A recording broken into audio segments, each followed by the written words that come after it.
Hello guys, my name is Sam, and welcome to Brain Tech. In this video, I will show you how to unfollow fake followers at once on Instagram.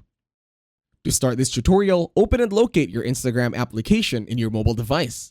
Once you are here, tap on your profile photo on the bottom right. This will lead you to your timeline over at Instagram. Once you are here, all you need to do is scroll down and then click on the three horizontal lines on the upper right this time. And then, the next step is to click on Settings.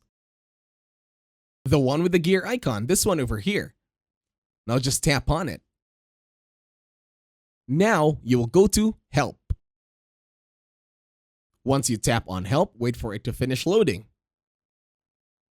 And then click on Report a Problem.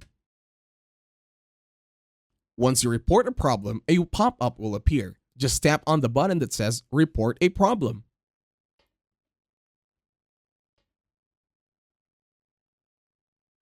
And then tap on Include and Continue.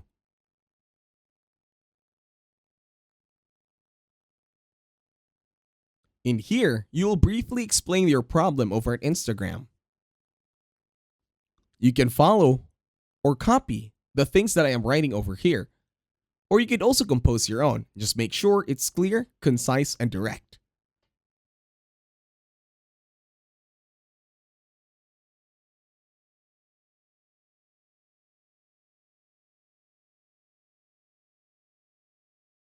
Once done typing, just click on Send, the one on the upper right. And that's it. Thank you very much for watching. Please leave a like, share, and subscribe to the channel.